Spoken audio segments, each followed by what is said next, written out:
habitar en tu presencia, menguar para que crezcas tú y cada día seré más como tú. Quebranta mi corazón, quebranta mi vida, te entrego mi voluntad a ti. Todo lo que soy, Señor, todo cuanto tengo es tuyo. Yo quiero menguar para que crezcas tú.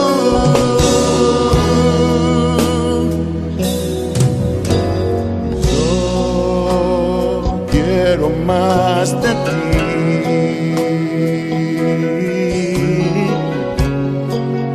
y habitar en tu presencia, menguar para que crezcas tú y cada día seré más como tú.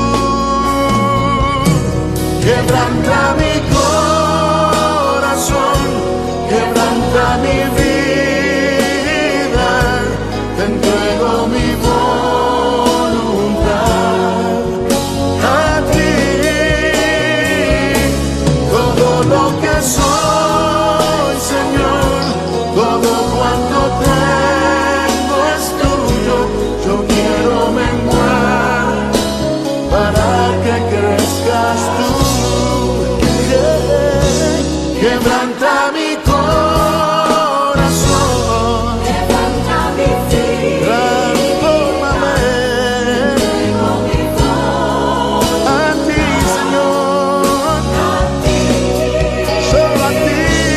Todo lo que soy, Señor, Todo cuanto tengo es tuyo. Yo quiero menguar para que crezcas tú. Yo quiero menguar para que crezcas tú. Yo quiero menguar para que crezcas tú, Jesús.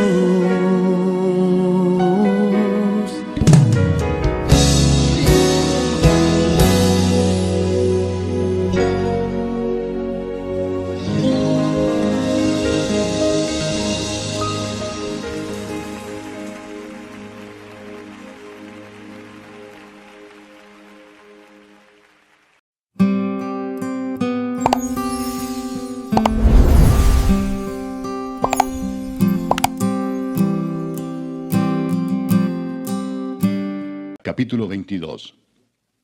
De más estima es el buen nombre que las muchas riquezas, y la buena fama más que la plata y el oro. El rico y el pobre se encuentran, a ambos los hizo Jehová. El avisado ve el mal y se esconde, mas los simples pasan y reciben el daño.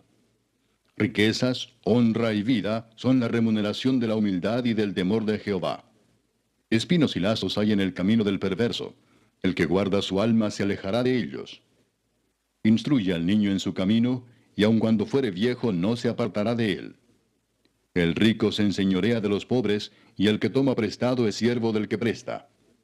El que sembrare iniquidad, iniquidad segará, y la vara de su insolencia se quebrará. El ojo misericordioso será bendito, porque dio de su pan al indigente.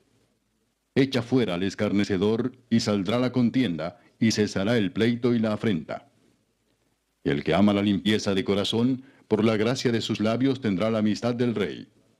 Los ojos de Jehová velan por la ciencia, mas él trastorna las cosas de los prevaricadores. Dice el perezoso, el león está fuera, seré muerto en la calle. Fosa profunda es la boca de la mujer extraña. Aquel contra el cual Jehová estuviera airado caerá en ella. La necedad está ligada en el corazón del muchacho, mas la vara de la corrección la alejará de él. El que oprime al pobre para aumentar sus ganancias, o que da al rico, ciertamente se empobrecerá. Inclina tu oído y oye las palabras de los sabios, y aplica tu corazón a mi sabiduría, porque es cosa deliciosa si las guardares dentro de ti, si juntamente se afirmaren sobre tus labios. Para que tu confianza sea en Jehová, te las he hecho saber hoy a ti también. ¿No te he escrito 3 veces en consejos y en ciencia, para hacerte saber la certidumbre de las palabras de verdad, a fin de que vuelvas a llevar palabras de verdad a los que te enviaron? No robes al pobre porque es pobre, ni quebrantes en la puerta al afligido, porque Jehová juzgará la causa de ellos y despojará el alma de aquellos que los despojaren.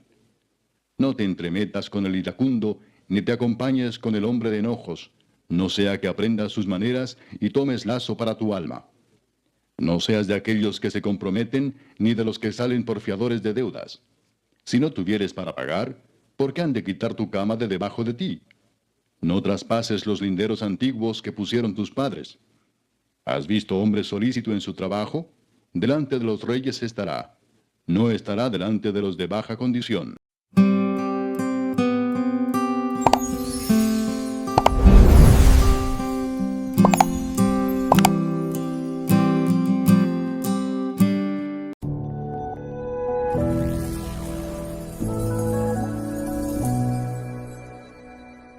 Vamos a continuar nuestro estudio en Proverbios, basado en Proverbios. Hoy corresponde el capítulo 22, es la porción que vamos a estudiar. Y acompáñame a leer, por favor, el verso 21.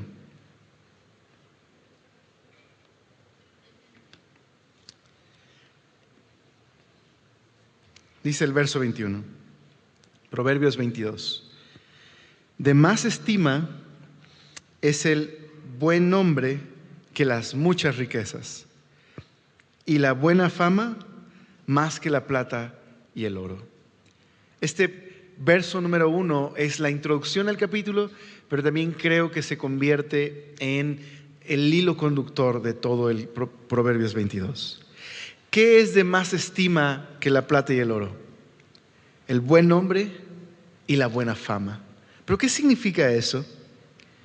Bueno, todo este capítulo que vamos a ver, en su mayoría, por lo menos la primera parte, que es del verso 1 al 16, trata acerca de las riquezas, del uso de las riquezas, del valor que tiene la buena reputación por encima de las riquezas. ¿Estás de acuerdo que buscar nuestro bienestar no es algo malo o pecaminoso en sí? No es natural que uno busque estar bien, ¿estás de acuerdo? Pero Proverbios dice que hay algo mucho más grande que la búsqueda de nuestro bienestar, que es la buena reputación, o también se puede traducir como el favor. Porque esta sección define la buena reputación como alguien que es generoso y muestra favor hacia los demás. Es decir, que no usa el dinero de manera injusta, que no está atrapado o esclavizado por el dinero, sino que su principal motivación en la vida es honrar a Dios y por lo tanto lo lleva a tener un corazón liberal, generoso, que puede compartir con otros. La Biblia tiene mucho que decir acerca de la buena reputación. Acompáñame a Proverbios 10:7. Proverbios 10:7. Mira lo que dice.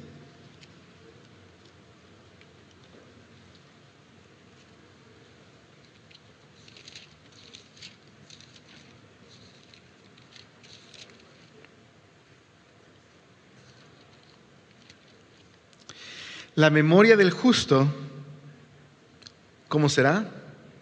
Bendita. Pero mira el contraste. Mas el nombre de los impíos se pudrirá. Está hablando de reputación, ¿verdad? La reputación de alguien que teme a Dios, que es sabio, es una reputación que perdurará, en contraste con la memoria del injusto.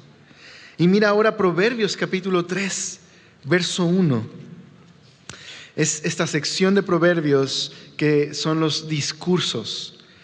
Estamos nosotros en la sección donde tenemos los proverbios, ¿verdad? Todas estas citas que se encargan de enseñarnos cómo se ve la sabiduría en la vida diaria. Pero los discursos del Padre al Hijo aparecen del 1 al 10. Y el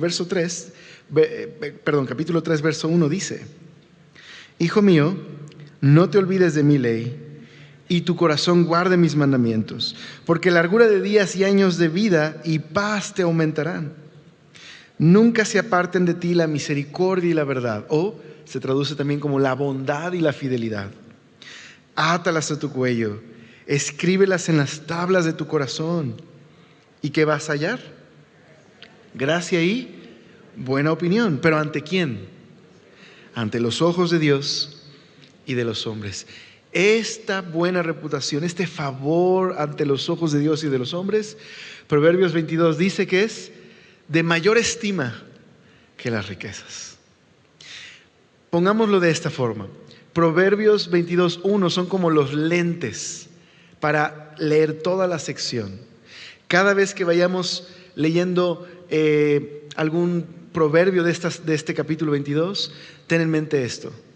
La buena reputación, el favor ante Dios y los hombres es de mayor ganancia que las riquezas. ¿Okay? Mantén eso en mente.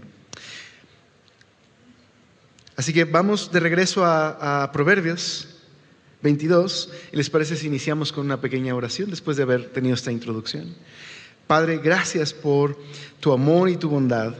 Ayúdanos a comprender este capítulo. Danos sabiduría, Señor, que podamos ver la superioridad de tener favor ante tus ojos, Señor. Ayúdanos, Señor, a comprender la importancia de relacionarnos correctamente con el dinero. Te lo pedimos, Señor, para que de esa manera podamos dar fruto en la vida cristiana y podamos reflejarte a ti. Por favor, te lo pedimos. Esto en el nombre de Jesús. Amén. Muy bien. Entonces vamos a leer toda la sección pensando en esto. Es de mayor estima la buena reputación, ¿verdad? La buena fama. Dice el verso número 2 al 4. El rico y el pobre se encuentran, a ambos los hizo Jehová. El avisado ve el mal y se esconde, mas los simples pasan y reciben el daño. Riquezas, honra y vida son la remuneración de la humildad y del temor de Jehová.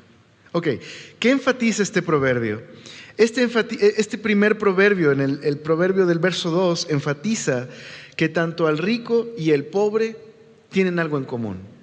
Tienen a un creador. Algunos interpretan este proverbio como que Dios creó al pobre y al rico, en el sentido de su condición económica. Pero no es realmente lo que creo que este proverbio está diciendo. Como muchos otros comentaristas opinan, más bien Dios creó a todas las personas, incluyendo al rico y al pobre. Eso es lo que tienen en común, un creador. ¿Qué significa eso? Que ambas partes son creados por un Dios bueno y soberano y que por lo tanto, tanto el rico y el pobre son valiosos. ¿Por qué? Porque son creados por Dios y llevan su imagen. Y de esa manera el rico que oprime al pobre, oprimir al pobre, dice Proverbios, es afrentar al Creador. Porque el pobre lleva su imagen. Es una persona creada por Dios y es valiosa por eso. Pero también el pobre tiene que cuidar su corazón de no envidiar al rico. Sobre todo, ¿en qué sentido? Proverbios nos dice que tengamos cuidado de envidiar a aquel que se ha enriquecido fácilmente o a través de la injusticia. Guardar nuestro corazón de la envidia, de tener amargura en el corazón al ver cómo el injusto prospera. Pero también creo que hay que tener cuidado cuando disfrazamos una lucha social, que en realidad no es otra cosa sino orgullo. Es decir, hay una crítica hacia el rico, pero lo que hay en la motivación del corazón es más bien, yo quisiera ser esa persona. Es envidia y hay que cuidar el corazón. Todas las personas son valiosas porque son creados por Dios. Así que tanto oprimir al pobre como envidiar al rico no refleja al Señor como cristianos. Y por lo tanto también significa que podemos confiar en Dios. Tanto el rico como el pobre tienen que confiar en Dios, ¿estás de acuerdo? Tienen que confiar en que hay un Dios soberano y tienen que, por lo tanto, dar cuentas de cómo viven delante de su Creador. Por esa razón, como dice el verso número 3, el avisado ve el mal y se quita. Ve el peligro, ve dónde está la trampa. Mientras que el incauto, el ingenuo, recibe el daño. Creo que podemos aplicarlo no solamente en una forma mucho más general, a cualquier clase de mal, pero creo que lo podemos, digamos de alguna manera, aplicar al asunto del dinero. El sabio ve el peligro de tratar de obtener dinero fácil, de enriquecerse de una manera injusta, y se quita de ese camino. Mientras que el ingenuo, que busca dinero fácil, cae en la trampa. Y al tratar de ganar ese dinero de una manera injusta o participar con quienes están enriqueciéndose de una manera injusta, no sabe, en su necedad y en su ingenuidad está cayendo en una trampa peligrosa. Pero entonces, mira lo que dice el verso 4. La riqueza, la honra y la vida, ¿de quién provienen? Del Señor, ¿verdad? Es la remuneración de Él humilde, del que teme al Señor. Entonces también es una invitación a no confiar en las riquezas, sino en el Señor, porque la verdadera remuneración viene de Él. ¿Okay? Entonces creo que hay que matizar este versículo, porque recuerda que los proverbios son generalidades. Lo que me está diciendo este proverbio es que generalmente la persona que teme a Dios no se va a meter en problemas, va a vivir una vida tranquila y va a prosperar económicamente, porque regularmente una persona que teme al Señor se administra, cuida el dinero, confía en el Señor, ¿ok? Es una generalidad. Pero es cierto que puede haber personas que confiando en el Señor tienen problemas económicos, ¿estás de acuerdo? Entonces no, hay que tener cuidado esa teología de si haces mal, entonces por eso no prosperas económicamente. Porque hay gente que ama a Dios, está buscando trabajar, pero pues por vivir en un mundo roto donde hay injusticia y opresión, a veces las cosas no salen como queremos, ¿verdad? A veces negocios se caen, ¿estás de acuerdo?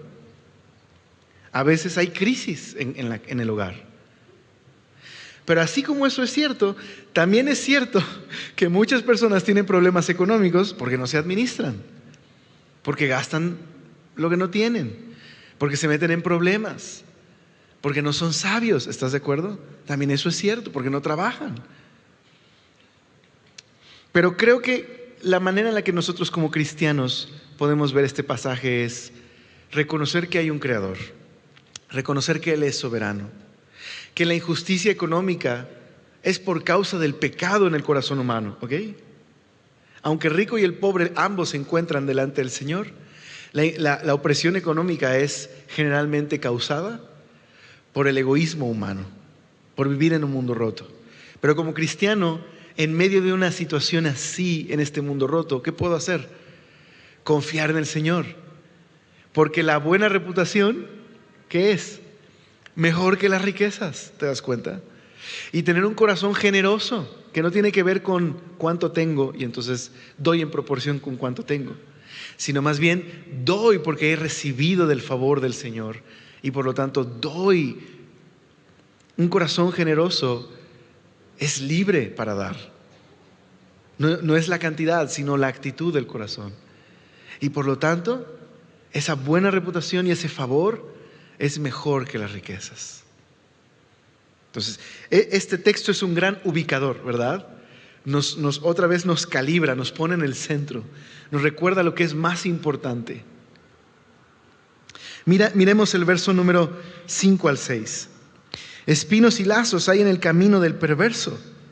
El que guarda su alma se alejará de ellos. Instruye al niño en su camino y aun cuando fuere viejo, no se apartará de él. La NTV traduce el verso 5 así: los corruptos van por un camino espinoso y traicionero. ¿Cuál es el camino de la corrupción de acuerdo a Proverbios? En Proverbios el camino de la corrupción es dinero y sexo fácil. Así lo pone Proverbios. Cuando en los discursos del Padre al Hijo, del capítulo 1 al 10, una de las cosas que critica Proverbios es precisamente la persona que busca sexo fácil. ¿Okay?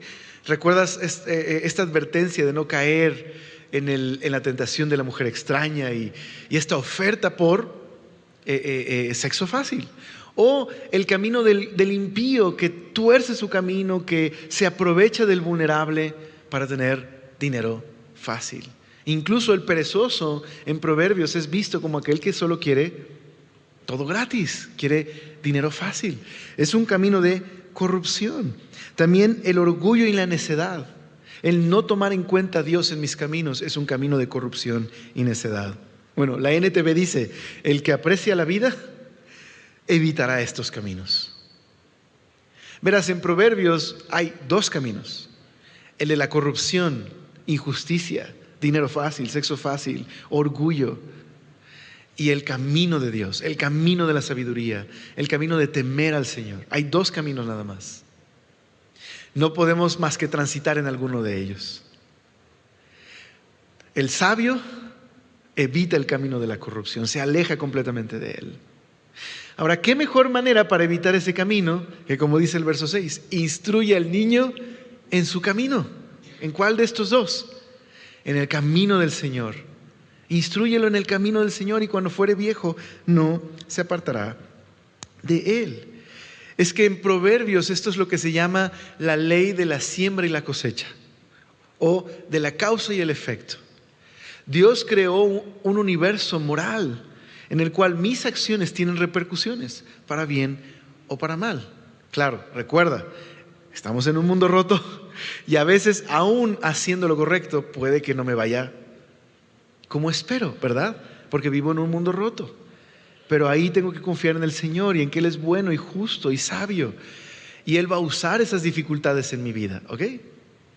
Pero es cierto que regularmente, si elijo este camino de corrupción, me voy a meter en problemas. ¿Estás de acuerdo? Tarde o temprano me va a llegar la factura, por decirlo así.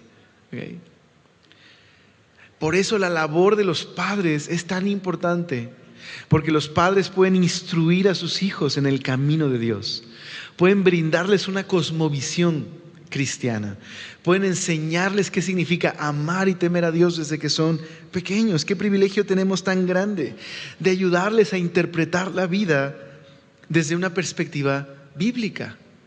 Ayudarles a ponerse estos lentes por los cuales pueden ver la vida desde el punto de vista de Dios. Ahora, si lo aplicamos al tema del dinero, qué bueno es poder entrenar a nuestros hijos a enseñarles que el dinero no es lo más importante. ¿Estás de acuerdo? A no ver a las personas como objetos para obtener algo, placer o satisfacción o riquezas, sino poder ver la vida como Dios la creó. Advertirles de que hay un camino que les llevará a la destrucción. Pero también animarles a tomar el camino del Señor. Ahora, quiero decir algo importante de este verso. Los proverbios no son promesas, no son profecía, son generalidades. Son el cúmulo de sabiduría del pueblo que está buscando transmitir a las siguientes generaciones qué significa vivir bajo el temor de Dios. ¿Ok? ¿Por qué digo esto? Porque a veces los papás se condenan con este versículo, que dice que si instruyo al niño en el camino de Dios, cuando fuere viejo, no se va a apartar de Dios. Pero, ¿están de acuerdo que hay muchos hijos que se apartan de Dios aunque hayan crecido en un hogar cristiano? A lo mejor alguno de ustedes está aquí hoy. Dios te ama.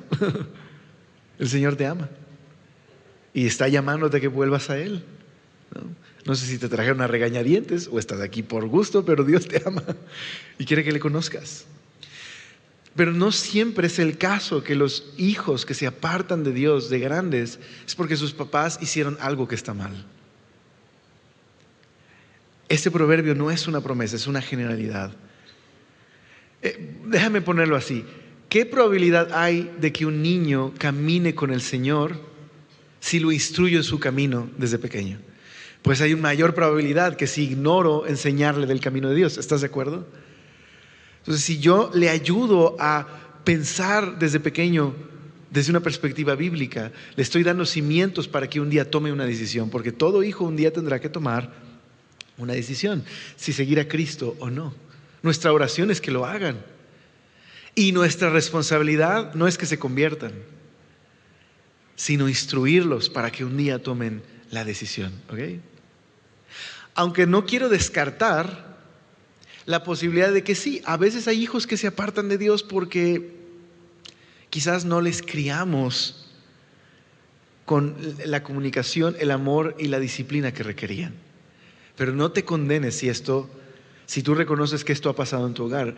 Dios te ama como papá, como mamá, y tienes la oportunidad hoy de seguir orando por tus hijos y ver que Dios puede alcanzarles aun cuando son grandes. ¿A cuántos de nosotros no nos alcanzó ya grandes, verdad?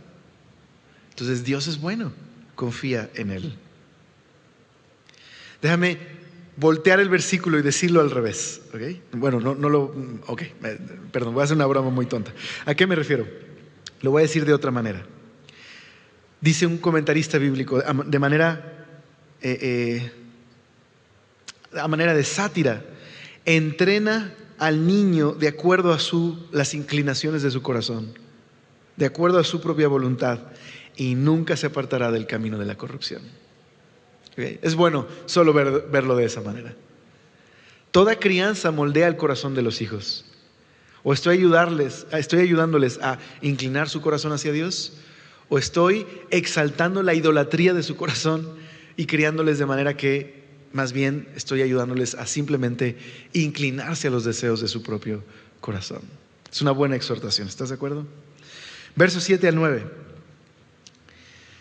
El rico se enseñorea de los pobres, y el que toma prestado es siervo del que presta. El que sembrare iniquidad, iniquidad segará, y la vara de su insolencia se quebrará. El ojo misericordioso será bendito, porque dio de su pan al indigente. El verso 7 es una observación acerca de la vida. Solo es una observación. Pregunta: ¿quiénes regularmente gobiernan el mundo? Pues los que tienen dinero, ¿estás de acuerdo? Los que tienen influencia, los que tienen poder. Es lo único que está diciendo este proverbio. Está afirmando lo que sucede generalmente. Generalmente la gente con dinero mueve los hilos del mundo. Y luego dice que el que presta oprime al que le pide prestado. Muchos proverbios nos advierten de tener cuidado al pedir prestado, porque me va a hacer dependiente económicamente. Pero en este caso, el énfasis no está en el que pide prestado, sino en el prestamista. Así como los ricos regularmente gobiernan el mundo y muchos de ellos buscan enriquecerse, también los que prestan muchas veces oprimen a los que piden prestado, que regularmente en el contexto por lo menos de Proverbios está haciendo referencia al pobre que por su pobreza tiene que ponerse como esclavo de alguno o dar alguna propiedad para que entonces pueda salir adelante. Y aquella persona que le presta o aquella persona que le toma por esclavo le oprime porque es vulnerable. Así es nuestro mundo, ¿estás de acuerdo? Es la realidad del mundo en el que vivimos. Quizás no nos gusta, pero es un mundo así. Pero no es la última palabra. Por eso dice el verso siguiente, el 8, pero yo lo voy a leer en una versión sencilla. Los que siembran injusticia cosecharán desgracia, y su régimen de terror se acabará. Este es el principio de la retribución divina. Que sí, vivimos en un mundo así, quebrantado, lleno de injusticias, donde la gente se aprovecha de otra gente. Pero también es verdad que Dios un día le pondrá fin. El Señor Jesús, que vino a este mundo y llevó nuestras injusticias y nuestras maldades a la cruz, murió en nuestro lugar, resucitó. Es el mismo Señor que un día volverá para ponerle fin a la maldad y a la injusticia, para establecer cielos nuevos y tierra nueva, para reinar y establecer un reino donde nunca más habrá quebranto, ni maldad, ni muerte, ni maldición, ni lágrimas. No habrá más. Esa es nuestra esperanza. Pero mientras eso sucede, ¿a qué nos invita Proverbios? Nos invita no a poner nuestros ojos en el que se enriquece y envidiarlo, llenarnos de amargura de cuando a aquellos que hacen mal les va bien. Más bien nos invita, como dice el verso 9, a tener un ojo misericordioso. ¿Por qué? Porque ese ojo será bendito. ¿Qué es el ojo misericordioso? El ojo misericordioso está refiriéndose a la persona que es bondadosa hacia otras, que comparte de su pan, ¿okay? Que suple la necesidad de los demás. Ahora, dice la versión griega de este proverbio. La versión griega me refiero a la traducción del Antiguo Testamento al griego. Se le conoce como la Septuaginta. Esa versión añade una frase al verso, entre el verso 8 y 9. Se me hace que te va a sonar muy conocida. Dice que Dios ama al dador alegre. ¿Han escuchado eso alguna vez? Sí, es la cita de Pablo en 2 Corintios, proviene de este proverbio. Cuando Pablo anima a la iglesia de los Corintios a juntar una colecta para ayudar a los hermanos de Jerusalén que estaban pasando hambre, una de las cosas que Pablo les dice es esto: Dios ama al dador alegre. En todo el capítulo 8 y 9 de 2 de Corintios, ¿sabías que Pablo nunca usa la palabra dinero, aunque todo el tiempo habla de dinero? Pablo deliberadamente usa la palabra gracia, porque para los cristianos el uso del dinero es lo más espiritual que te puedas imaginar. ¿Cómo usamos el dinero? Muestra lo que hay en nuestro corazón. El lugar que le damos a la cartera muestra el lugar que tiene el dinero en nuestro corazón. Y Pablo anima a los corintios a recordar una cosa, a recordar que dar es lo más cristiano que podemos hacer, porque dice Pablo que Jesús tomó nuestro lugar en la cruz, se hizo pobre por nosotros para que nosotros fuéramos enriquecidos por medio de Él. Aunque no se refiere a dinero en el sentido de que si soy un cristiano voy a ser rico, no está diciendo eso. Nos enriquece de otras maneras, si bien nos puede bendecir económicamente, aunque seguro nos da lo necesario y nos da para que podamos bendecir y compartir con otros. Pero este es el principio. Dios ha sido abundantemente generoso con nosotros. ¿Por qué? Jesús murió en la cruz para salvarnos.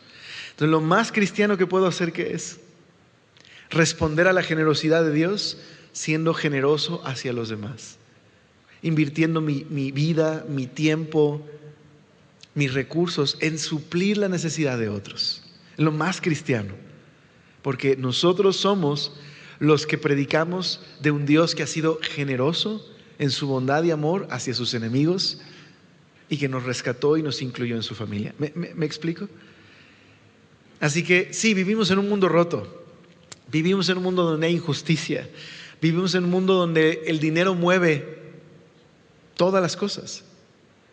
Hay gente que se dedica al crimen, ¿por qué? Pues por amor al dinero, es raíz de todos los males. Es cierto todo eso. Hay gente que engaña si puede, mete el pie y tropieza a otros, es cierto. Pero nosotros hemos sido llamados a la generosidad, a ser libres de la avaricia y la codicia y la amargura cuando rendimos nuestro corazón al Señor y nos dedicamos a obedecerle, a amarle, a vivir una vida tranquila, a trabajar y a compartir lo que tenemos con los demás. Es liberador verdaderamente. El ojo misericordioso será bendito.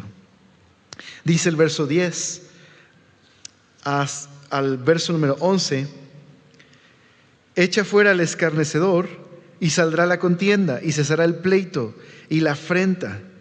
El que ama la limpieza de corazón, por la gracia de sus labios, tendrá la amistad del rey. Okay. Este proverbio instruye a remover al escarnecedor porque causa contienda. La pregunta sería: ¿quién es el escarnecedor? ¿Verdad? ¿Quién es? Bueno, el escarnecedor en Proverbios es la persona que no importa cuánta corrección y disciplina reciba, no cambia. Y no solamente no cambia, sino se convierte en un problema para la sociedad. No solamente no cambia y no recibe la corrección. Si lo tratas de corregir, responde con agresividad y destruye todas las cosas buenas que hay a su alrededor. Este es el escarnecedor.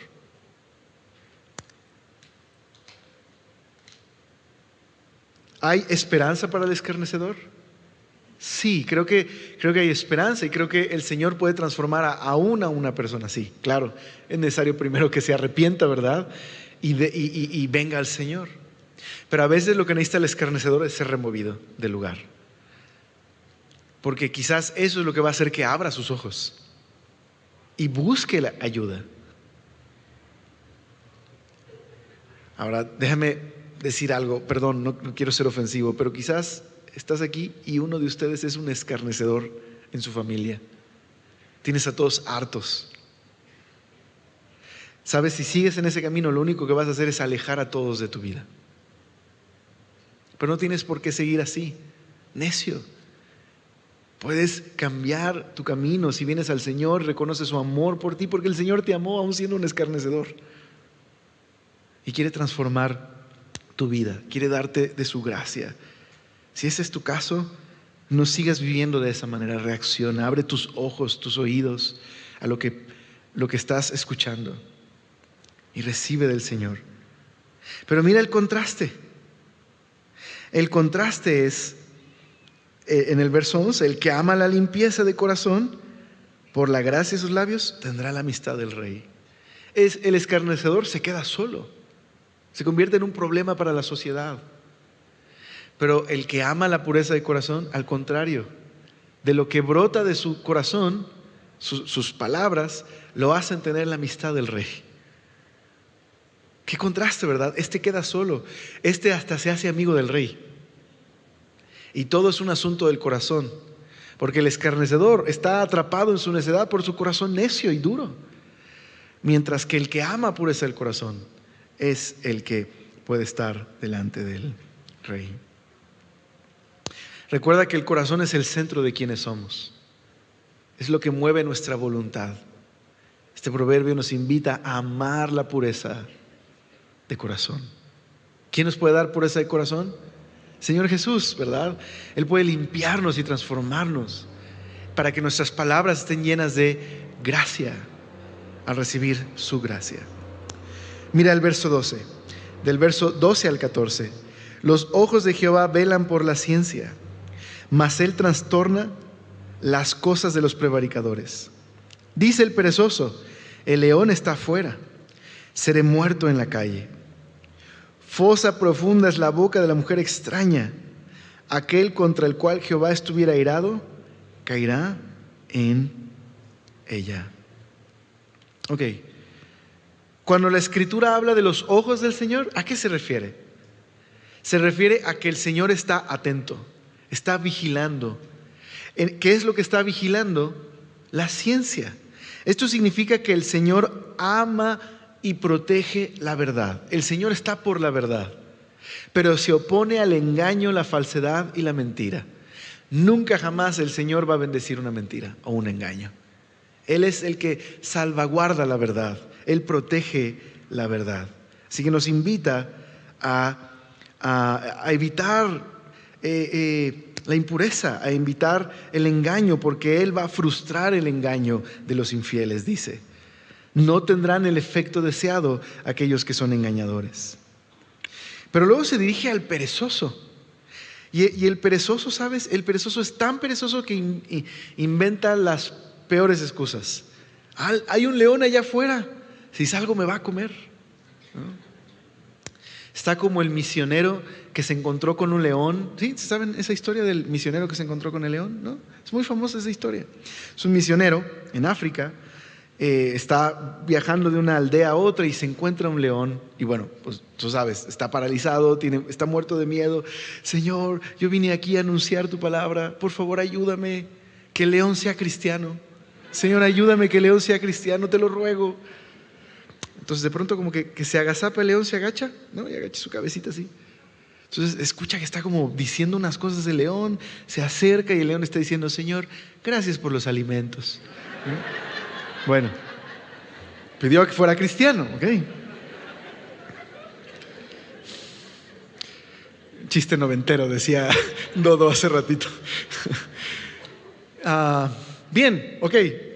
Inventa excusas ridículas hasta la de león cristiano, ¿ok? Pero así es el perezoso. Lo que quiere el perezoso es comida gratis. Quiere todo gratis. Y es una gran injusticia, porque el perezoso no solo se afecta a él, afecta a otras personas, afecta a la comunidad. En Proverbios no existe esta idea tan individualista de nuestra cultura occidental: no le hago con esto daño a nadie, déjenme en paz. No, lo que hacemos daña a otros, daña a la comunidad, daña a la familia. La pereza es una injusticia porque afectas tu casa. Y afectas a la comunidad, afectas a tu sociedad porque no contribuyes al bienestar, porque Dios nos creó para servirle y contribuir a la vida de otros. Es una vida completamente egoísta. Y luego el versículo número 14 habla de la fosa profunda que es la boca de la mujer extraña. Es decir, la tentación que proviene de la mujer que invita al sexo fácil, que esa es la mujer extraña. A veces hace referencia a la prostitución, pero a veces habla de la infidelidad. Porque mujer extraña es la mujer que está fuera de la ley, es decir, de la ley de Dios. Porque no respeta el matrimonio, está fuera de la ley. Pero recuerda que en Proverbios la mujer extraña también representa a la necedad, representa a la rebelión, representa a salir de los límites de Dios. La infidelidad, el adulterio, el sexo fácil, es eso. Es una perversión de algo que Dios creó que es bueno, pero está fuera de los límites que Dios estableció y por lo tanto trae corrupción y destrucción. En ese sentido, la tentación que viene de los labios de la mujer extraña se convierte en una fosa profunda, ¿ok? Pero lo interesante de este proverbio es lo que dice en la segunda parte: aquel contra el cual Jehová estuviera airado, caerá en ella. El énfasis aquí está en que Dios a veces disciplina a las personas permitiendo que enfrenten las consecuencias de sus decisiones. Es como decir: ok, ¿te quieres estampar? Me hago a un lado, estámpese. Romanos dice que el juicio de Dios sobre la humanidad fue permitir que le dieran rienda suelta a su corazón, a las perversidades de su corazón, para que eso permitió que se hundieran en mayor oscuridad. A veces Dios juzga así, permitiendo que enfrentemos las consecuencias del pecado y la rebelión. Advertencia, nada más. Ten cuidado. Ten cuidado. Una advertencia. 15 y 16 dice: la necedad está ligada en el corazón del muchacho, mas la vara de la corrección la alejará de él. El que oprime al pobre para aumentar sus ganancias, o que da al rico, esto es soborno, ciertamente se empobrecerá. ¿Cómo libramos al muchacho de la pereza de buscar sexo y dinero fácil? La corrección, porque la necedad está ligada al corazón del muchacho. Siento decirlo, pero los niños no son neutrales. No nacen angelitos, por mucho que nos lo imaginemos, pero no es verdad. La Biblia enseña que los seres humanos, por causa de la rebelión y el pecado, nuestro corazón está inclinado hacia la necedad. Es decir, que en cada ser humano está el potencial para autodestruirse y destruir a los demás. ¿Okay? Está el potencial para rebelarse, para caminar en necedad. Entonces no hay nada más amoroso y más rescatador que podamos hacer por un niño que corregirle. Ojo, corregirle, no destruirle, no lastimarle, corregirle. Porque la corrección salva al muchacho. le ayuda a tratar con la necedad de su corazón. Por eso toda disciplina bíblica tiene que estar orientada al corazón, porque ese es el lugar donde está ligada la necedad, al corazón del muchacho. ¿Qué significa la necedad? Necedad en Proverbios es no tomar en cuenta a Dios o no querer un Dios en mi vida. Estamos propensos a ignorar a Dios y a tratar de ser nuestro propio Dios. La corrección es una medicina que nos libra. A mí me ayuda a decirle a mi hijo que la corrección es como cuando vas al doctor y te inyecta, ¿okay? Es un pequeño dolor, ¿verdad? Pero ese pequeño dolor te libra de algo más dañino en tu cuerpo, ¿verdad? Así es la corrección a tiempo. La corrección, la buena corrección, la que está dirigida al corazón, la que toma en cuenta a Dios y la necesidad de los niños y las niñas. Y la exhortación del verso 16 simplemente es, una vez más, ten cuidado, porque ¿qué es más? ¿De qué es de mayor estima que el dinero? La buena reputación. Entonces, oprimir al pobre o dar soborno para enriquecerme, un día recibirá retribución. Ahora, el resto del capítulo, que es como una reiteración de todo lo que leímos, pero en forma de decálogo. A partir del verso número 17 comienza una sección nueva en Proverbios que algunos llaman los dichos de los sabios, o también se le llama el decálogo de los sabios. ¿Por qué? Porque hay una serie de dichos que parecieran ser como una instrucción de los 10 mandamientos o basada en los 10 mandamientos, como un decálogo, ¿okay? Entonces mira lo que dice el verso 17. Inclina tu oído y oye las palabras de los sabios. Aplica tu corazón a mi sabiduría, porque es cosa deliciosa.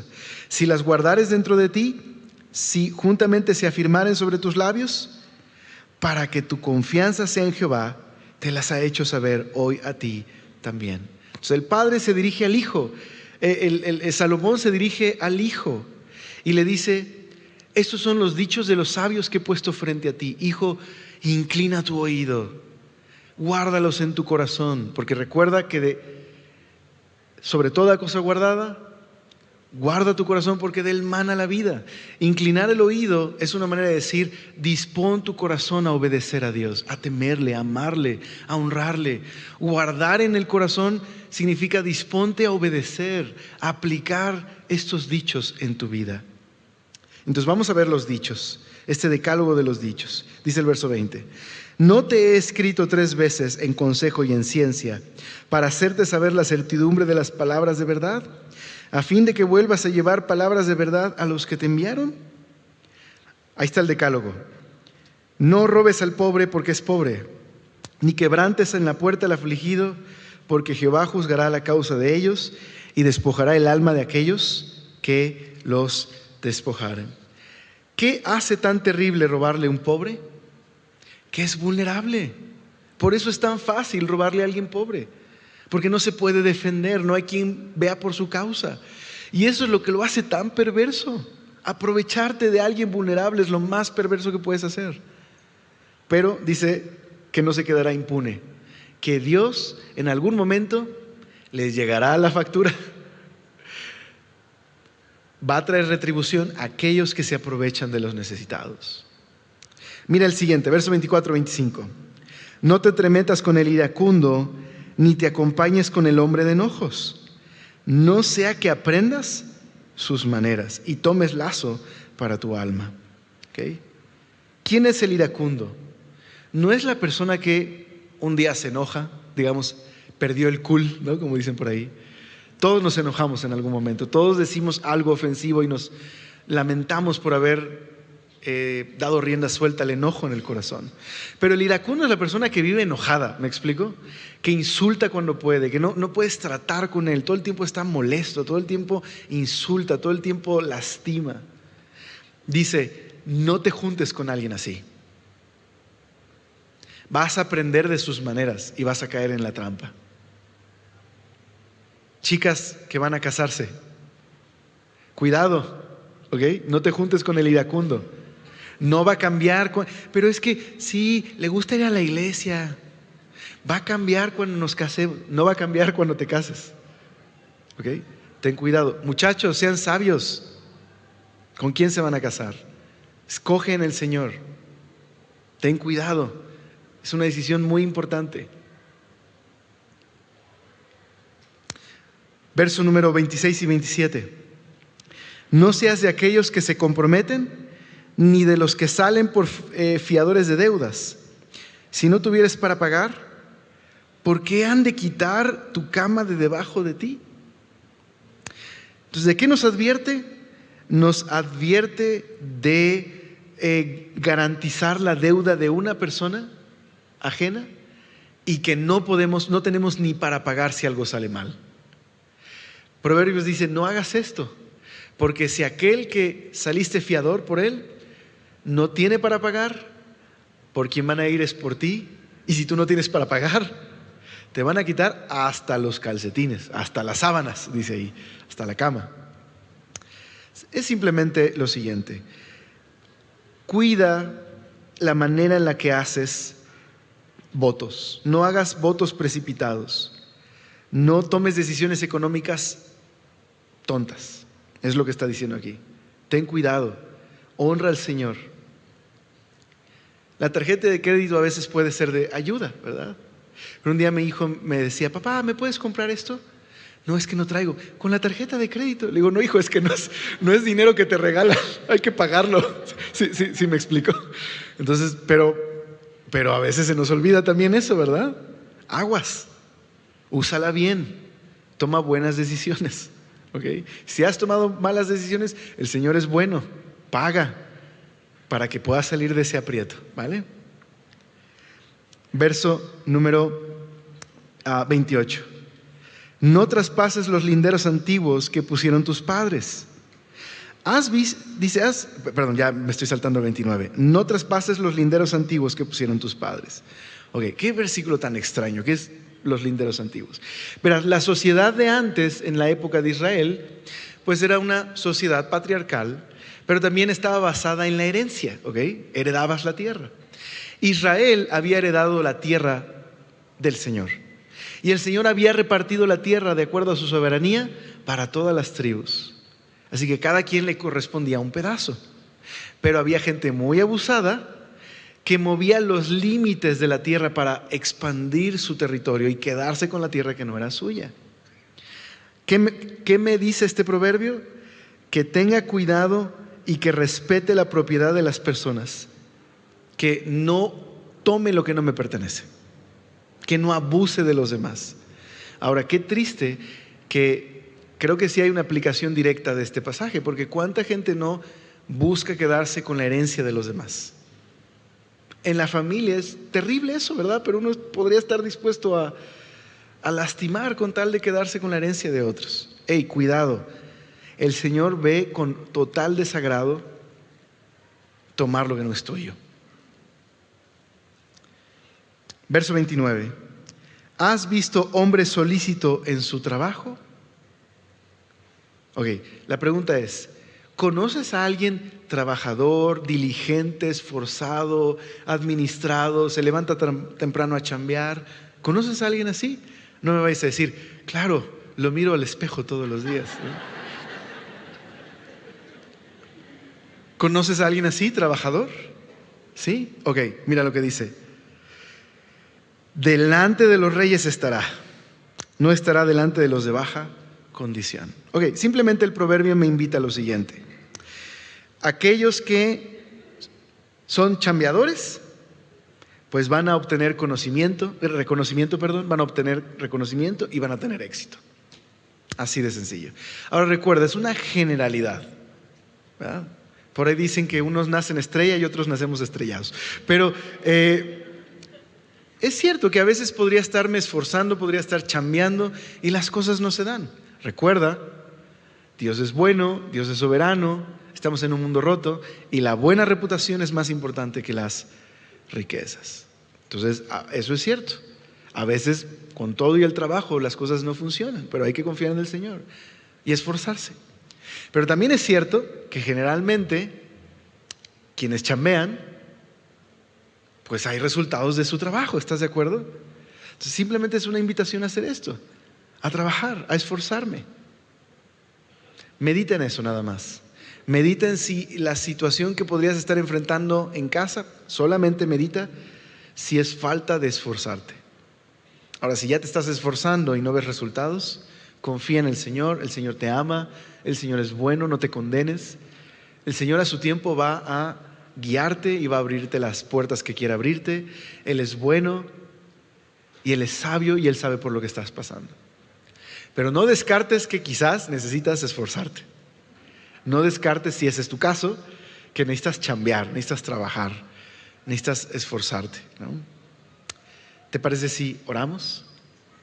Señor, gracias por este tiempo que nos has regalado en tu palabra. Señor, ayúdanos a reconocer que es más importante tu favor y tener un corazón generoso que las riquezas, Señor, que el éxito. Señor, por favor, ayúdanos a confiar en ti, Señor. Gracias porque aunque vivimos en un mundo roto, Señor, como dice Pedro, tú no tardas tu promesa, Señor, de volver a establecer ese reino de justicia y paz. Pero gracias, Señor, porque el tiempo en el que hay esta aparente tardanza es para que otros te conozcan.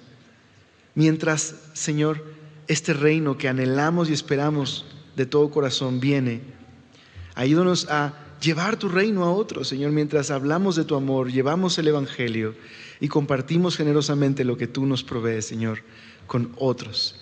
Ayúdanos a no estar mirando con envidia a los demás, a no llenar nuestro corazón de amargura, sino a poner nuestros ojos en aquellos que tienen necesidad, amarles y extender tu gracia como tú la extendiste hacia nosotros, a encarnar tu amor.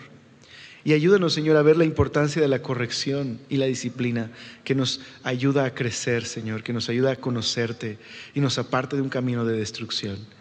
Y yo te pido, Señor, que si alguien aquí hoy necesita eso, Señor, entregarte su vida, tú le permitas hoy venir a ti, Señor, y reconocerte como su Salvador. Te lo ruego, Señor. Amén.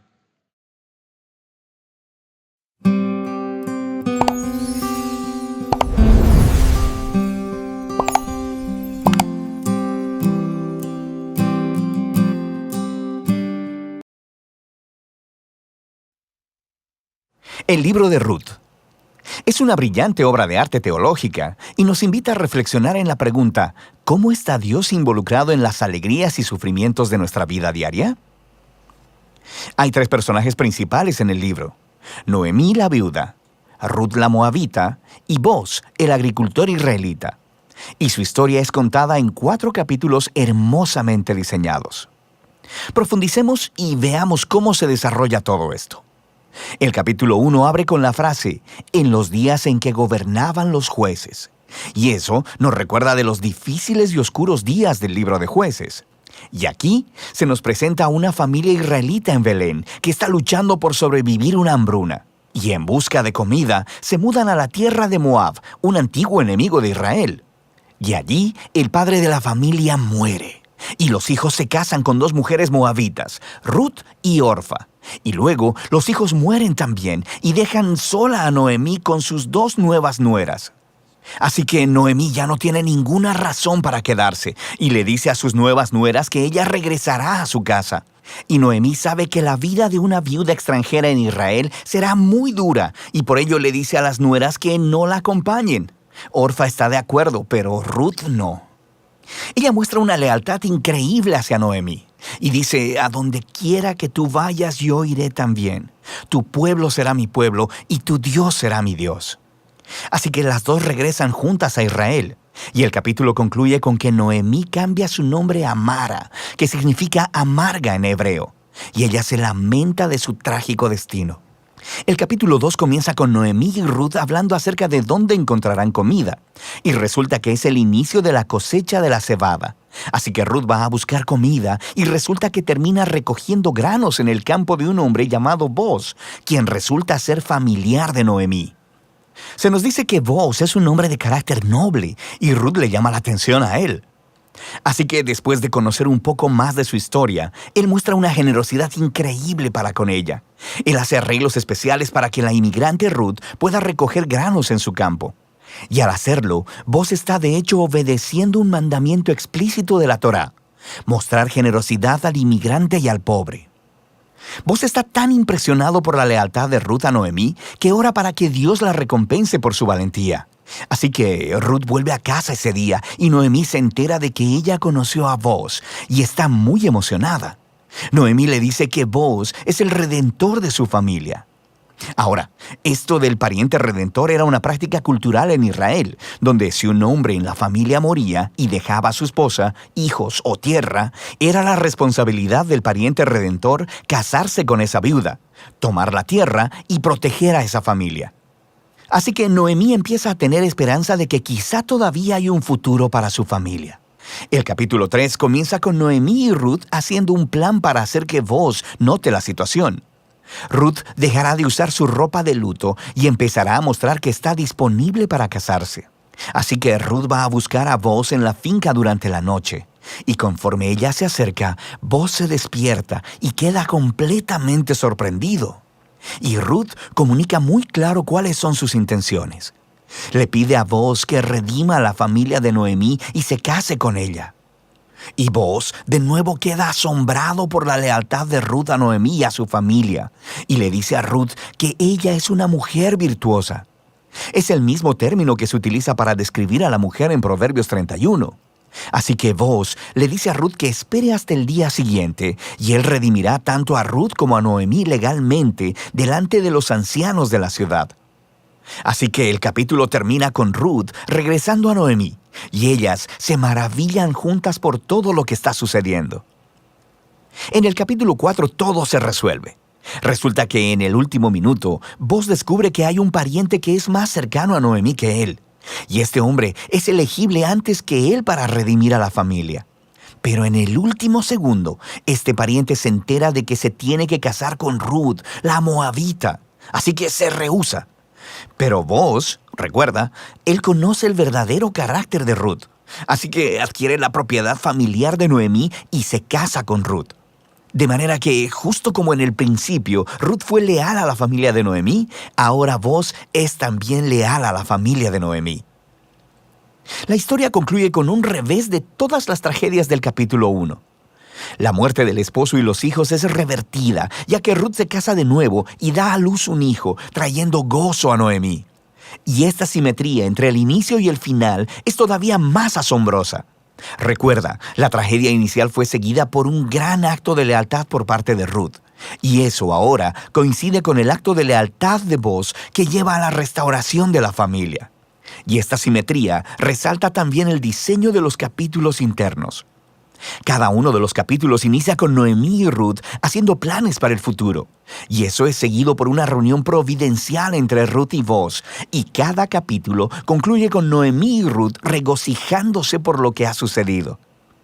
La historia está diseñada de manera hermosa, y ese diseño se conecta con una característica muy interesante de la historia, y es lo poco que se menciona a Dios. Sí, los personajes hablan acerca de Dios algunas veces, pero el narrador jamás menciona a Dios haciendo algo directamente en la historia. Y eso es brillante, porque la providencia de Dios está obrando detrás de cada escena en esta historia, tejiendo las circunstancias y las decisiones de cada personaje. En el caso de Noemí, su tragedia la lleva a pensar que Dios la está castigando. Pero en realidad, la historia entera se trata de la misión de Dios para restaurarla a ella y a su familia. Y Él lo está haciendo a través de Ruth, a través de su valentía y su lealtad, lo que trae sanidad a la vida de Noemí. Pero no sin Boaz, un agricultor que no se anda con rodeos, lleno de generosidad y lealtad. Así que Dios usa la integridad de Boaz combinada con la valentía de Ruth para salvar a Noemí y a su familia. Y esta historia explora de manera brillante la interacción de los propósitos y la voluntad de Dios con las decisiones y la voluntad humana.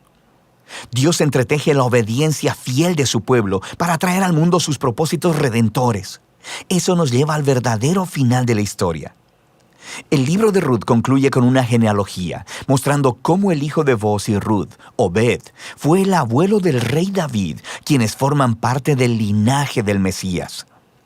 Y así, de repente, todos estos eventos, aparentemente mundanos y ordinarios, se entretejen en la gran historia de la redención de Dios para todo el mundo.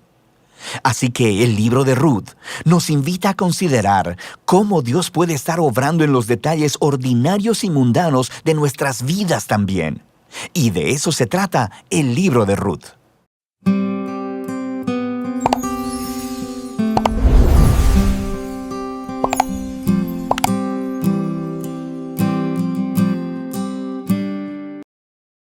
El libro de Ruth, capítulo 2. Había en Belén un hombre rico y muy influyente llamado Booz, que era pariente de Elimelec, el esposo de Noemí. Un día Ruth, la moabita, le dijo a Noemí: Déjame ir a los campos de cosecha, a ver si alguien en su bondad me permite recoger las espigas de grano dejadas atrás. Noemí respondió: Está bien, hija mía. Puedes ir. Así que Ruth salió a recoger espigas detrás de los cosechadores, y resultó que lo hizo en un campo que pertenecía a Booz, el pariente de su suegro, Elimelec. Mientras estaba allí, llegó Booz de Belén y saludó a los cosechadores. ¡El Señor sea con ustedes! ¡El Señor lo bendiga! Entonces, Booz le preguntó a su capataz: ¿Quién es esa joven que veo allá? ¿De quién es? Y el capataz le contestó: Es la joven moabita que volvió con Noemí. Esta mañana me pidió permiso para recoger grano detrás de los segadores. Desde que llegó, no ha dejado de trabajar con esmero, excepto por unos momentos de descanso en el refugio. Booz se acercó a Ruth y le dijo: Escucha, hija mía. Quédate aquí mismo con nosotros cuando recojas grano. No vayas a ningún otro campo. Sigue muy de cerca a las jóvenes que trabajan en mi campo. Fíjate en qué parcela están cosechando y síguelas. Advertí a los hombres que no te traten mal. Y cuando tengas sed, sírvete del agua que hayan sacado del pozo. Entonces Ruth cayó a sus pies muy agradecida. ¿Qué he hecho para merecer tanta bondad? No soy más que una extranjera. Sí, lo sé. Pero también sé todo lo que has hecho por tu suegra desde la muerte de tu esposo. He oído que dejaste a tu padre y a tu madre y a tu tierra natal para vivir aquí entre gente totalmente desconocida. Que el Señor Dios de Israel, bajo cuyas alas viniste a refugiarte, te recompense abundantemente por lo que hiciste. Espero continuar siendo de su agrado, Señor. Usted me consoló al hablarme con tanta bondad, aunque ni siquiera soy una de sus trabajadoras. Después, a la hora de comer, Booz la llamó. Ven aquí y sírvete de la comida. Puedes mojar tu pan en el vinagre. De modo que Ruth se sentó junto a los cosechadores y Booz le dio a comer grano tostado. Ella comió todo lo que quiso y hasta le sobró. Cuando Ruth regresó a trabajar, Booz ordenó a sus trabajadores: Déjenla recoger espigas aún entre las gavillas y no se lo impidan. Además, arranquen de los manojos algunas espigas de cebada y déjenlas caer a propósito. Permítanle recogerlas y no la molesten. Así que Ruth recogió cebada allí todo el día, y cuando la desgranó por la tarde, llenó toda una canasta. Luego, la cargó de vuelta al pueblo y la mostró a su suegra. También le dio el grano tostado que le había sobrado de su comida. ¿Dónde recogiste todo este grano hoy? ¿Dónde trabajaste? Que el Señor bendiga al que te ayudó. Entonces Ruth le contó a su suegra acerca del hombre en cuyo campo había trabajado. Le dijo: El hombre con el que trabajé hoy se llama Booz. Que el Señor lo bendiga. Nos muestra su bondad, no solo a nosotras, sino también a tu marido que murió. Ese hombre es uno de nuestros parientes más cercanos, uno de los redentores de nuestra familia. Entonces Ruth dijo: Es más, Boaz me dijo que volviera y me quedara con sus trabajadores hasta que termine la cosecha. ¡Excelente! Haz lo que te dijo, hija mía. Quédate con las jóvenes hasta que termine la cosecha. En otros campos podrían molestarte, pero con él estarás segura. De modo que Ruth trabajó junto a las mujeres en los campos de Booz y recogió grano con ellas hasta el final de la cosecha de cebada. Luego, siguió trabajando con ellas durante la cosecha de trigo a comienzos del verano. Y todo ese tiempo vivió con su suegra.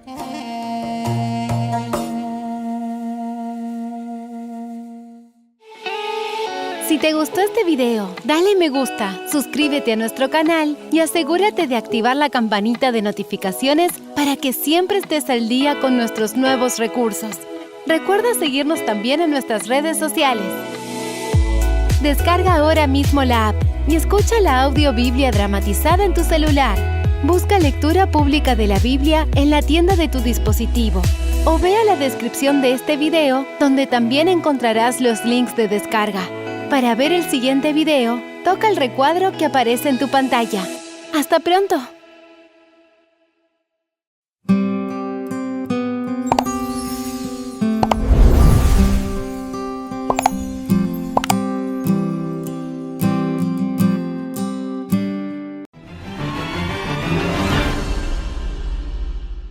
Al continuar con nuestro recorrido explicativo, hemos llegado al capítulo 2 del libro de Ruth. En el capítulo anterior vimos que este libro está ambientado en el tiempo de los jueces y que trata de una familia que tuvo que emigrar por la circunstancia que estaba viviendo el pueblo de Israel, una circunstancia de hambruna, de crisis. Esto los hace ir hacia las tierras de Moab. En ese lugar muere Elimelech, que es el esposo de Noemí, y mueren sus dos hijos, Malón y Kelión, y dejaron a 3 mujeres viudas, Noemí, Ruth y Orfa. Pero Orfa decide quedarse en la tierra de Moab y Ruth decide acompañar a Noemí de nuevo a Israel, específicamente en la tierra de Judá, allí en Belén de Judá.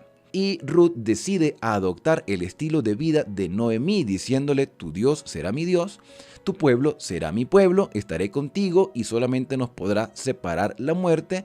E hizo un pacto con Noemí, hizo un compromiso de estar con ella, de ayudarla, de acompañarla y de seguir aprendiendo de ese Dios que había guiado a Noemí a pesar de la adversidad. Bueno, el versículo 21, me comentaba alguien en el video anterior, me decía que significaban las palabras de Noemí en el versículo 21 del capítulo 1, cuando dice: el Señor me ha traído de vuelta, me fui llena, pero el Señor me ha traído vacía, porque me llamáis Noemí cuando el Señor ha testificado contra mí, o el Señor ha provocado esto en mí. ¿Qué quiere decir? ¿Que Dios fue el que propició la desgracia de Noemí? No, Dios permitió, porque no retuvo la desgracia, no impidió la muerte de sus hijos, no impidió la muerte de su esposo, pero Dios en su sabiduría sabe que algunas adversidades son para nuestro propio bienestar. Quizás no lo entendemos al momento. ¿Quién no ha perdido un familiar? ¿Quién no ha perdido un hermano quizá, o un hijo, o un padre, o una madre? Todos tienen que morir en algún momento, o todos tenemos que morir en algún momento. Y eso no quiere decir que Dios no nos ame, o que Dios no esté pendiente de nuestra vida, o que Dios haya sido el causante de la desgracia. Recordemos que en nuestra cosmovisión tenemos la seguridad de que hay un conflicto entre el bien y el mal, y este conflicto debe llegar a su final, y la muerte será el enemigo final que será vencido. El enemigo final es la muerte. En este momento todos somos propensos a morir. El descanso temporal, porque la muerte es como un sueño. Pero Cristo Jesús pagó el precio de nuestro rescate, de nuestra redención, y eso lo hablamos en detalle en el video titulado La Redención, donde el Señor pagó el precio de nuestra muerte, de nuestro pecado, de nuestra maldad con su sangre, para permitirnos tener vida eterna. Entonces, cuando Cristo venga, seremos resucitados y ya no habrá más muerte, ni llanto, ni dolor, ni clamor. En algunas personas, a veces la muerte es una bendición de Dios. ¿Por qué?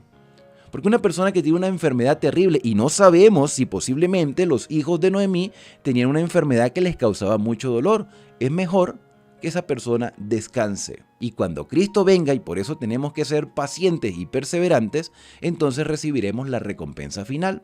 Mientras tanto, nos toca que enfrentar la realidad de esta vida. Y estas dos mujeres estaban enfrentando una realidad dolorosa de ser viudas, de no tener recurso económico, de llegar a un lugar donde una casa había estado abandonada durante mucho tiempo, empezar de cero, tener allí un cúmulo de emociones, especialmente Noemí, Ruth, ayudar a su suegra y salir a buscar trabajo. Pero ¿quién le iba a dar trabajo a una mujer extranjera y viuda? Dice el capítulo 2, versículo 1, que Noemí tenía un pariente de su esposo, que era un hombre rico, pero Ruth no lo sabía. El relato lo explica, que es de la familia de Elimelech. Este hombre se llamaba Boz. Un día, Ruth, la moabita, dijo a Noemí: te ruego que me dejes ir al campo a espigar en pos del que me favorezca. Resulta ser de que habían leyes humanitarias. Cuando se cosechaba, se le permitía al extranjero recoger lo que los espigadores dejaban. Los espigadores no debían recoger todo lo que caía, ellos recogían los manojos y lo que se caía lo dejaban para el extranjero, para el huérfano, para la viuda o para una persona que estuviese en una pobreza extrema. Se le daba la libertad de entrar con permiso, pedían permiso y ellos podían recoger lo que los espigadores dejaran.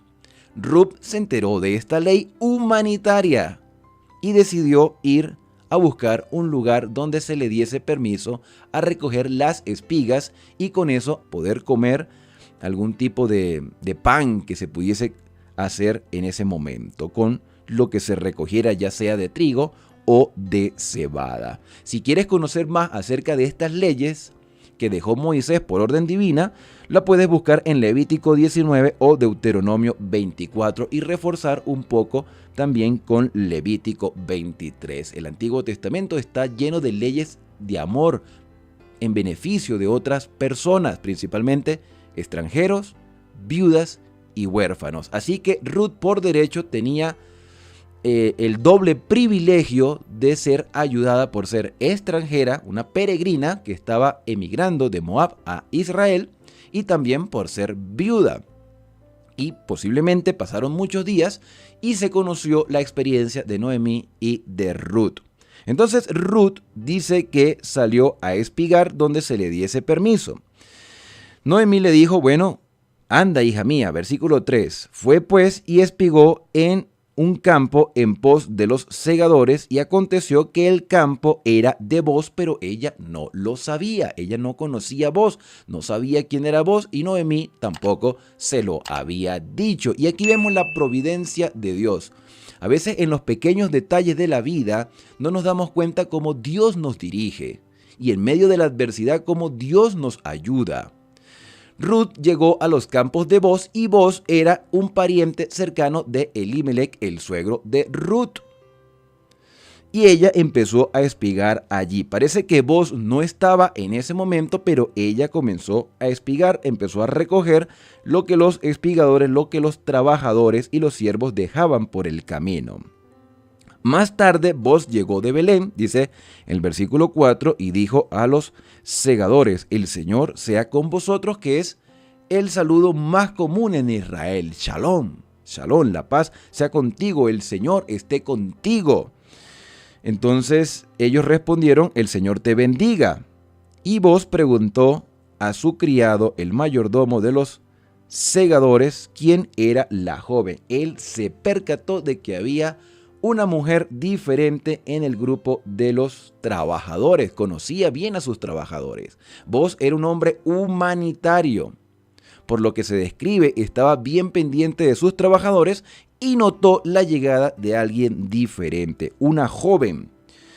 Dice el versículo número 6 que el criado respondió que la joven era la moabita, que volvió con Noemí de los campos de Moab. Se conocía la historia de Noemí, se conocía la historia de Ruth, de cómo Ruth había llegado con su suegra. Vos no la había visto, preguntó por ella y se le dio a conocer la realidad de esta mujer. Posiblemente se le dio a vos detalles de lo que ella había padecido. Cuando se mencionó a Noemí, vos tomó en cuenta que Noemí era la esposa de uno de sus parientes cercanos, Elimelec, y dice el versículo número 7, me dijo, te ruego que me dejes espigar, está hablando de Ruth, y juntar tras los segadores entre las gavillas.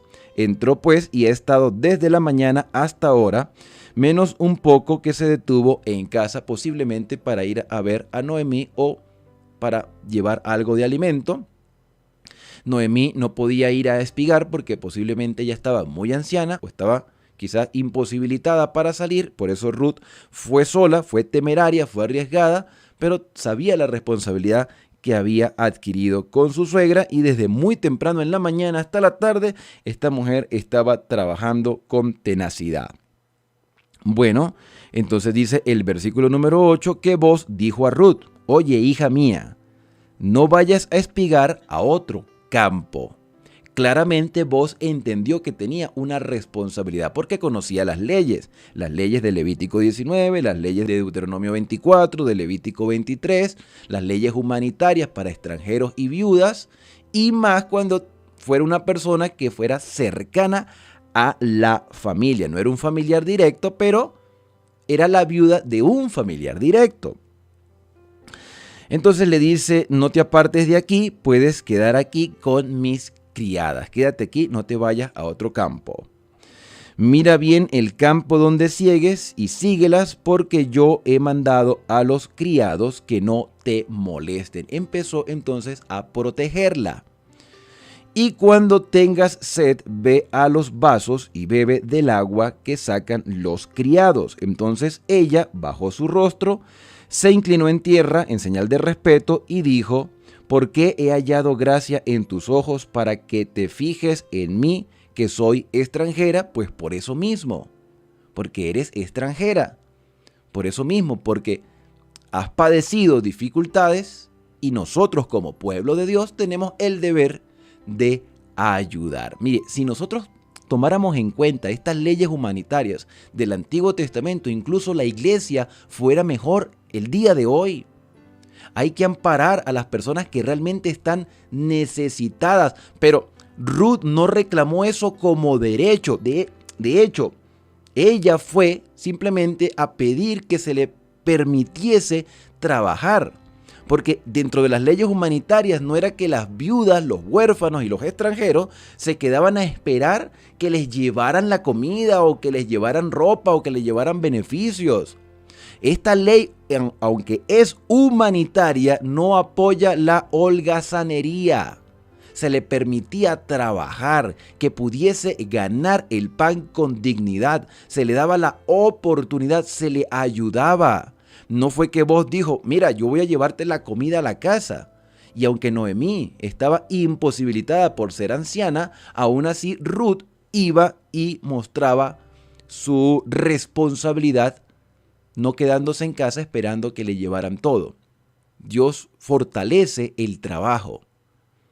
Y Él quiere que la iglesia no apoye holgazanes, que ayude a los necesitados. Permítele a esa persona que se gane el pan poniéndolo a hacer algo. Y aquí yo quiero compartir una experiencia de mi vida. Permítanme compartir una experiencia de mi vida. Yo les he comentado en el pasado que yo quedé huérfano a los 15 años. Mi madre murió de un cáncer y yo quedé huérfano a los 15 años. Mis hermanos pues estaban allí para ayudarme, pero yo decidí independizarme, irme solo.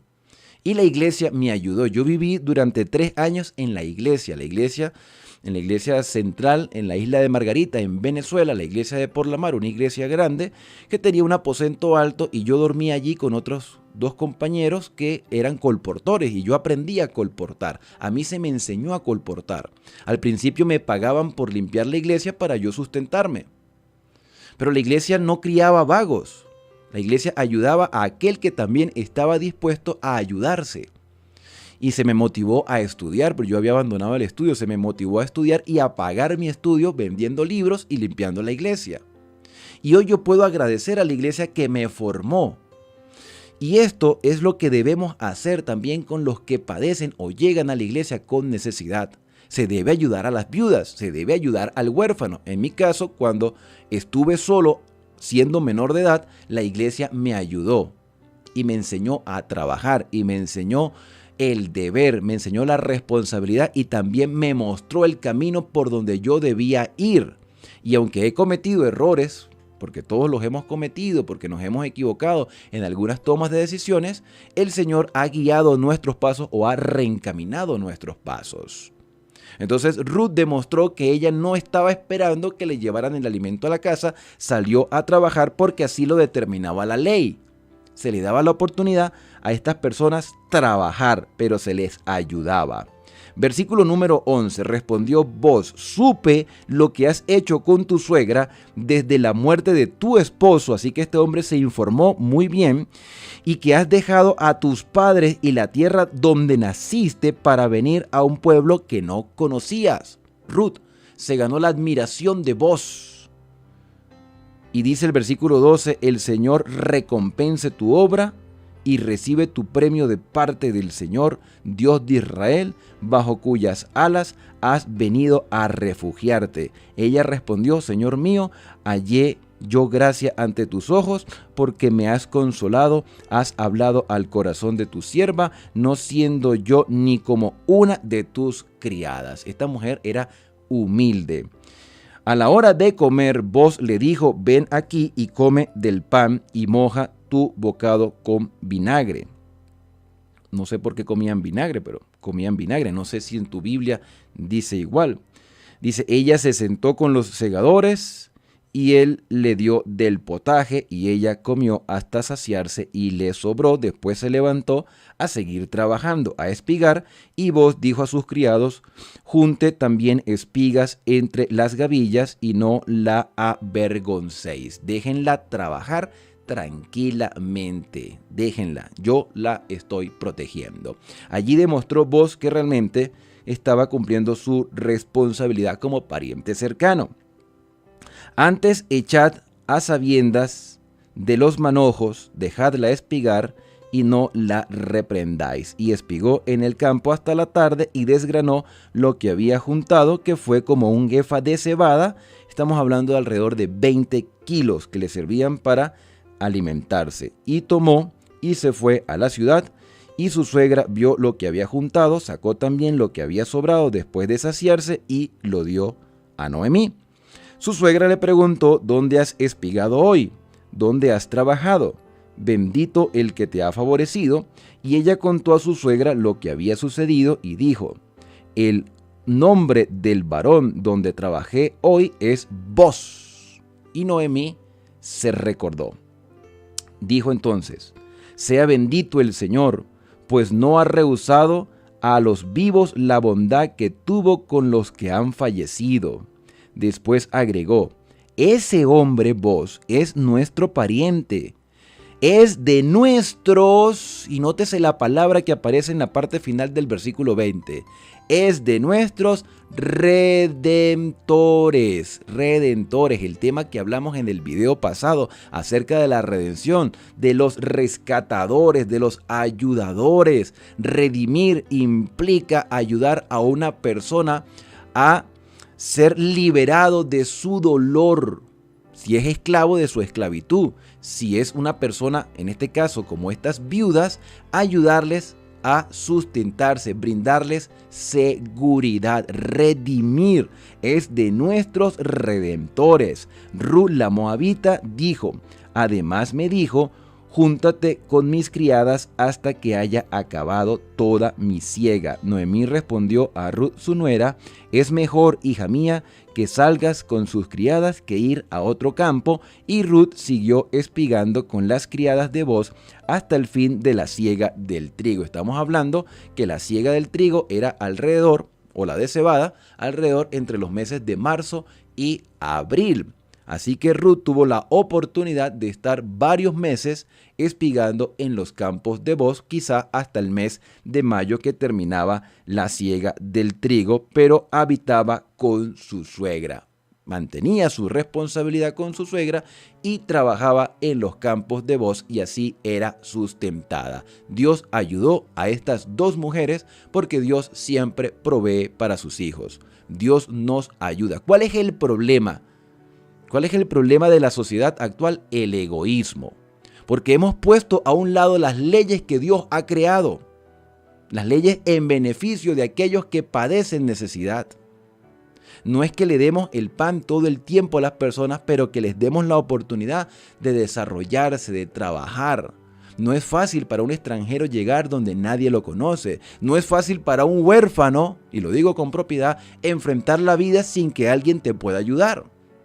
No es fácil quedar viuda, desamparada, cuando has sido mantenida por muchos años por un hombre. Y repito lo que dije en el video anterior. En la actualidad, muchas mujeres pueden salir adelante. Salen con sus hijos adelante solas. De hecho, algunas ni han quedado viudas, sino que los maridos, los esposos las dejan y quedan solas. Y ellas siguen adelante en su lucha. Pero en la antigüedad no era así. En la antigüedad una mujer dependía 100% de un hombre, y necesitaba que un hombre la ayudase, la protegiese y la cuidase. Quizás las cosas, por la misma circunstancia social, ha cambiado mucho, pero ¿no crees tú que es necesario volver a las leyes que Dios creó en beneficio de muchos? Sí, hay mucha maldad y hay quienes se quieren aprovechar de la bondad de otros. Pero Ruth demostró que amaba a Dios y estaba aprendiendo a conocer a ese Dios que Noemí le había mostrado. Cuando tú conoces al Dios verdadero y quieres hacer su voluntad, Dios va a proveer para ti. Y eso lo vuelvo a decir con propiedad. Dios, en la edad que tengo ya, con todos estos años que han transcurrido, desde la muerte de mi madre, yo no tuve la oportunidad de criarme con mi padre. En todos estos años, Dios me ha sustentado. Y ahora que soy padre, le hago saber a mis hijos que Dios no nos ha abandonado. Y si Dios no nos ha abandonado hasta el día de hoy, no lo va a hacer más adelante. Así vengan adversidades y dificultades. Este capítulo 2 es la demostración de que Dios siempre provee para sus hijos. Y que de alguna u otra manera Dios va a sustentar para que se cumpla en nosotros el texto que dice: no he visto justo desamparado, ni su simiente mendigando pan. Y esto es, mi querido amigo, amiga, hermano y hermana, un mensaje de esperanza. Un mensaje que nos motiva a acercarnos más a Dios y a confiar en Él. Y como dice la lección de la guía de estudio de la Biblia, ser pacientes, ser perseverantes, ser constantes y aguantar, porque Dios está a nuestro lado. Vamos a orar. Querido Padre, muchas gracias porque tú eres nuestro ayudador, nuestro sustentador, nuestro redentor. En medio de cualquier adversidad tú provees para nosotros y podemos decir con propiedad que hasta este momento, Señor, has demostrado que no nos abandonas. Somos nosotros los que a veces desviamos nuestra mirada. Somos a veces los que desconfiamos. Tú eres fiel en todas las cosas. Permítenos, Señor, ser perseverantes y constantes, sabiendo de que tú no nos vas a abandonar. Así como proveíste para Ruth y Noemí, así también provees para nosotros. Gracias porque nos amas y nos escuchas. En el santo y bendito nombre de Cristo Jesús. Amén. Bien, y ahora al despedirnos, decimos a cada uno: Dios te bendiga y te guarde. Haga resplandecer Dios su rostro sobre ti y tenga de ti misericordia.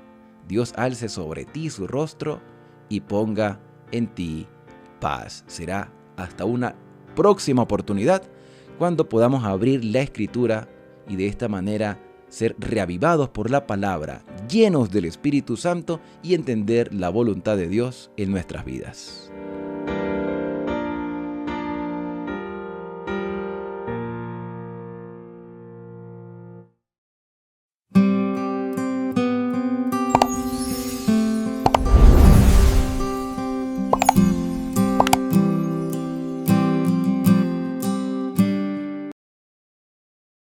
Capítulo 2.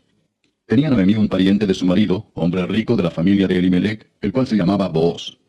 Y Ruth la Moabita dijo a Noemí: Te ruego que me dejes ir al campo y recogeré espigas en pos de aquel a cuyos ojos hallaré gracia. Y ella le respondió: Ve, hija mía. Fue pues, y llegando espigó en el campo en pos de los segadores. Y aconteció que aquella parte del campo era de Booz, el cual era de la familia de Elimelech. Y aquí que Booz vino de Belén y dijo a los segadores: Jehová sea con vosotros. Y ellos respondieron: Jehová te bendiga. Y Booz dijo a su criado el mayordomo de los segadores: ¿De quién es esta joven? Y el criado mayordomo de los segadores respondió y dijo: Es la joven moabita que volvió con Noemí de los campos de Moab. Y ha dicho: Te ruego que me dejes recoger y juntar tras los segadores entre las gavillas. Entró pues y está desde por la mañana hasta ahora, sin descansar ni aún por un momento. Entonces Booz dijo a Ruth: Oye, hija mía, no vayas a espigar a otro campo, ni pases de aquí, y aquí estarás junto a mis criadas. Mira bien el campo que siguen, y síguelas, porque yo he mandado a los criados que no te molesten. Y cuando tengas sed, ve a las vasijas y bebe del agua que sacan los criados. Ella entonces, bajando su rostro, se inclinó a tierra y le dijo: ¿Por qué he hallado gracia en tus ojos para que me reconozcas, siendo yo extranjera? Y respondiendo Booz le dijo: He sabido todo lo que has hecho con tu suegra después de la muerte de tu marido, y que dejando a tu padre y a tu madre y la tierra donde naciste, has venido a un pueblo que no conociste antes. Jehová recompense tu obra, y tu remuneración sea cumplida de parte de Jehová, Dios de Israel, bajo cuyas alas has venido a refugiarte. Y ella dijo: Señor mío, halle yo gracia delante de tus ojos, porque me has consolado, y porque has salvado al corazón de tu sierva, aunque no soy ni como una de tus criadas. Y Booz le dijo a la hora de comer: Ven aquí y come del pan, y moja tu bocado en el vinagre. Y ella se sentó junto a los segadores, y él le dio del potaje, y comió hasta que se sació, y le sobró. Luego se levantó para espigar. Y Booz mandó a sus criados, diciendo: Que recoja también espigas entre las gavillas, y no la avergoncéis. Y dejaréis también caer para ella algo de los manojos, y lo dejaréis para que lo recoja, y no la reprendáis. Espigó pues en el campo hasta la noche, y desgranó lo que había recogido, y fue como un efa de cebada. Y lo tomó y se fue a la ciudad. Y su suegra vio lo que había recogido. Sacó también luego lo que le había sobrado después de haber quedado saciada, y se lo dio. Y le dijo su suegra: ¿Dónde has espigado hoy? ¿Y dónde has trabajado? Bendito sea el que te ha reconocido. Y contó ella a su suegra con quien había trabajado, y dijo: El nombre del varón con quien hoy he trabajado es Booz. Y dijo Noemí a su nuera: Sea él bendito de Jehová, pues que no ha rehusado a los vivos la benevolencia que tuvo para con los que han muerto. Después le dijo Noemí: Nuestro pariente es aquel varón, y uno de los que pueden redimirnos. Y Ruth la Moabita dijo: Además de esto me ha dicho: Júntate con mis criadas hasta que hayan acabado toda mi siega. Y Noemí respondió a Ruth su nuera: Mejor es, hija mía, que salgas con sus criadas, y que no te encuentren en otro campo. Estuvo pues junto con las criadas de Booz espigando, hasta que se acabó la siega de la cebada y la del trigo, y vivía con su suegra.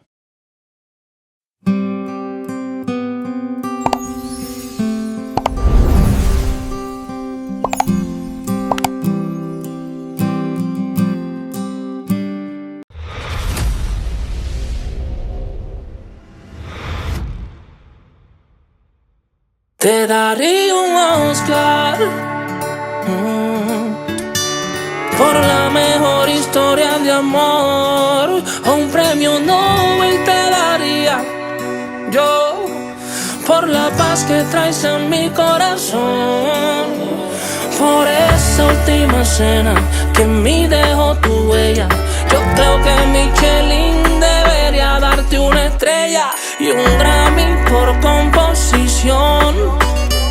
La cruz fue tu mejor canción. Tienes el récord Guinness, ganando mis guerras, salvando a miles, sanando la tierra. Y es que como tú no hay, ay, ay, ay, ay. Que como tú no hay, ay, ay, ay, ay. Tienes el récord Guinness, ganando mis guerras, salvando a miles, sanando la tierra. Y es que como tú no hay, ay, ay, ay, ay. Que como tú no hay, ay, ay, ay,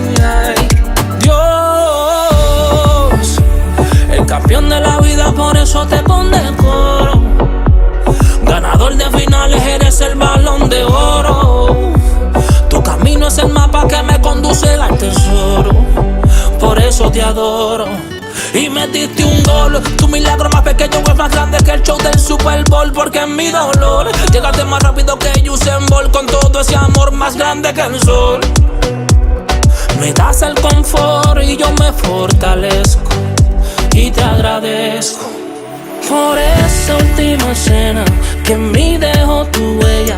Yo creo que Michelin debería darte una estrella y un Grammy por composición. La Cruz fue tu mejor canción. Tienes el récord Guinness, ganando mis guerras, salvando a miles, sanando la tierra. Y es que como tú no hay, ay, ay, ay, ay.